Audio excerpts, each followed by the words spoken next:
I was just going to ask, you touched on this a little bit about how even though it might be uncomfortable, using an emotional appeal tactic is important. I feel like one thing that most, at least organized religions have, as opposed to a rationalist approach or secularist approach, is the language of story. Mm-hmm. Yeah. So how do you suggest that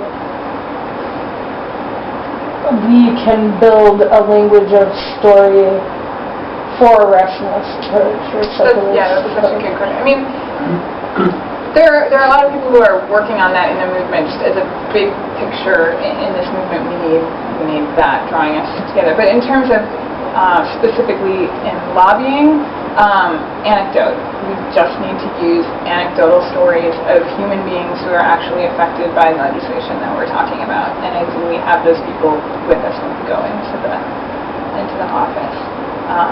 But I don't know if you are familiar with James Croft's website, Temple of the Future. That's something that he's very interested in, and I'm curious to see what he's going to do going forward.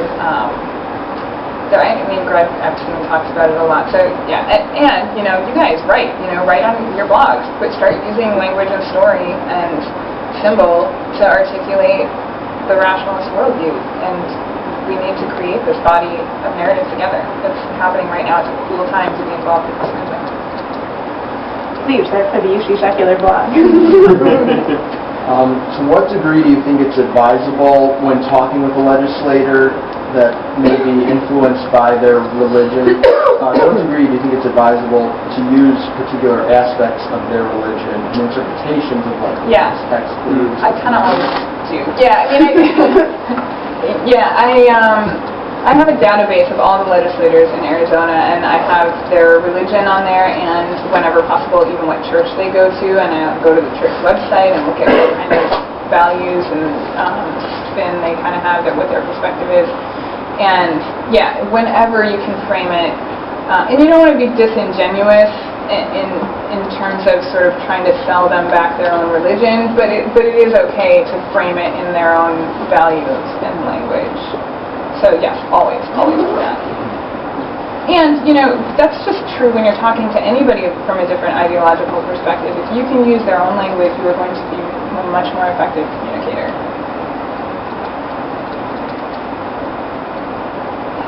Can you talk to some degree about working with religious organizations or values organizations on issues where there is overlap, moral overlap, or ethical overlap, like working on social justice issues and so on?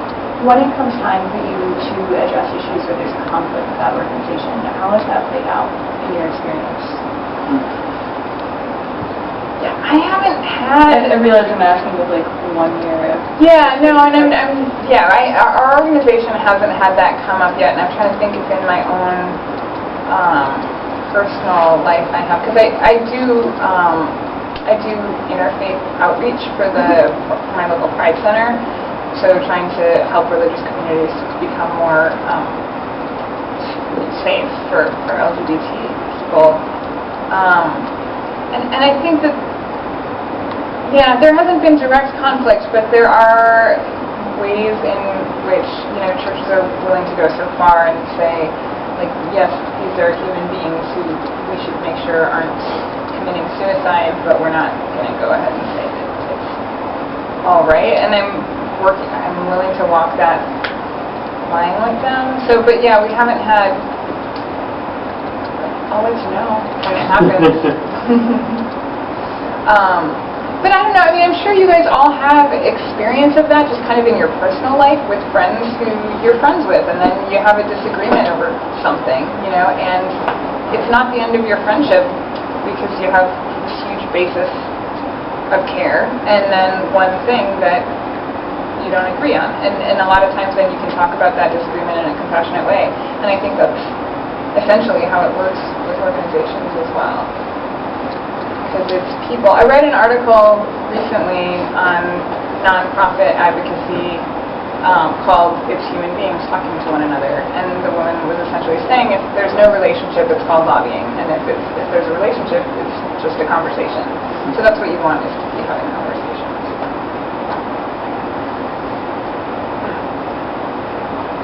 feel like in terms of activism in general, secularism isn't, especially, I've come across this with groups like our feminist group. I go to Paul up on the north side. Our feminist group on campus and a couple of other the more liberal progressive groups don't really see secularism as a fully legitimate source of activism, because more or less the view of atheism now is Richard Dawkins, Chris Christian, and nerds sitting in their basement writing on Reddit. Right. So, like, especially... No, I know, because look how cute my shoes are. I'm the new atheism. I had an argument with a member of Feminist Front on our campus last year about,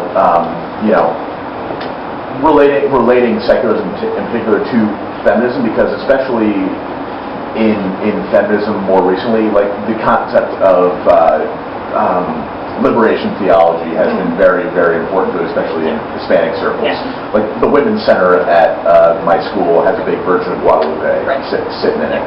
So how do we more or less overcome that divide and say, hey, we're not all nerds sitting in the basement. Right. But You're sitting in the basement. Well, walking around in cute shoes. No, I really think that it's imperative that we just be out there and be visible. I mean, that's what I love about the OUT campaign. It's encouraging people from all walks of life to be like, hey, I'm an atheist. But yes, secularism has to be framed as a social justice issue in order to get more people on board. And again, fundamentally, I think that's all it is. I think it's a social justice issue.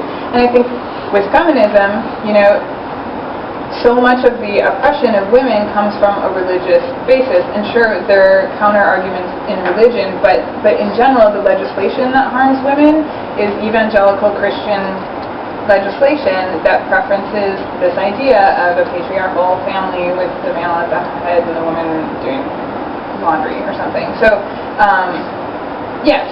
so find ways to relate secularism to the social justice issues that people actually care about. Because seriously, that's all it is. It is a social justice issue. There's no other reason to care about it other than that religion in government harms people. That's the deal. Does that answer your question? yeah, it does. It's just, it is ultimately, the nerds writing on Reddit thing, that's a significant part of DAF's demographic. And I can't kick them all out. No. Then there are a number of other, more humanistic perspectives and creative alternative atheism blogs that are out there. So when you come across those, retweet them and make sure that those are getting out there too, because then you can sort of help change the stereotype about what atheism and secularism is. That was going to be my question. Do you have suggestions, or do you have any thoughts about, both online and not online, how the secular community can better kind of represent its diversity and its kind of like plethora of worldviews that are in there? Yeah, I mean, I want everybody to blog. I think you all should do it, really. I mean, we need to get alternative voices out there, because the major atheist blogs right now are pretty limited in scope, and they're great. I don't mean to denigrate those at all. I love a lot of the major atheist blogs, but we need some alternative perspectives. We need more women's voices. We need more minority voices. We need more emotional voices, because it's, people are non-rational, and a lot of us operate more from an emotional standpoint and then do the logical process second. So the strictly logical arguments don't resonate with a lot of people. So That's what we talked about, I think, last time, and then the first meeting, informal meeting, was that, like, what the atheist movement is missing is what was your emotional experience? Like we had talked that, like, my, like, deconversion for, like, myself, I mean, sure, like, I bought all the rational arguments. Like, I knew, like, those made sense. But I became an atheist because it felt right. Like, it felt it felt spiritual and fulfilling. And, like, I don't think enough people are talking about it. There's not enough people saying, like, I'm not an atheist because, I live an entirely 100% rational life. We need people saying, like, I'm an atheist because it feels appropriate, because I feel fulfilled. I feel more complete in a sense. And like that's what needs to be like, you know, put out there. Yes, I completely agree. That was very similar to my experience. I felt like something was horribly wrong with the religious worldview. It felt wrong. It felt like people were being hurt. It felt like it was untrue. And then I reasoned through that, and I came up with an idea that was coherent and also felt good. But yeah, I mean, we definitely need more of that perspective out there. And again, sort of correlating it to social justice issues, because a lot of people just think, I have tons of friends who are atheists, but they don't care about it. It's not relevant. They want to be working for promoting human well-being, and they don't see atheism as doing that, and we should be doing that. So, yeah, and just have conversations in your daily life. You know, people drop their religious worldview into conversation all the time. You know, make little statements about your secularism and your atheism and your humanism, because then people see that there are normal atheists. We're not all, you know, angry. I don't know what anti-theists, or some of us are. That's okay. I don't mean to denigrate the angry anti-theists. They're my friends too. Any last questions? I guess just out of curiosity, given the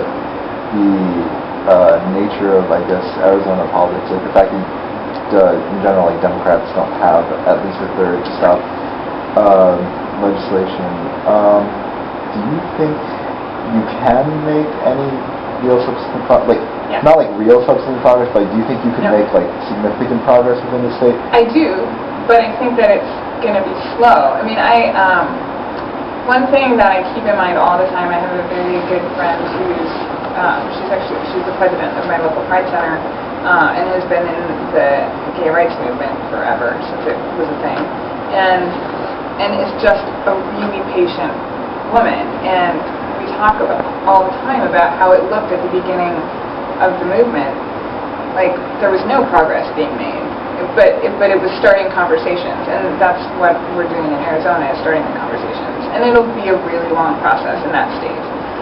It'll help if other states start becoming more progressive on this, because you know that helps with attitude change when there seems like a majority is growing. Everybody likes to be in the majority, so yeah. But yeah, I mean, in Arizona, it takes a special kind of personality, I think, to be involved in the movement, because you could get discouraged if you didn't see the big picture. Great, thank you so much.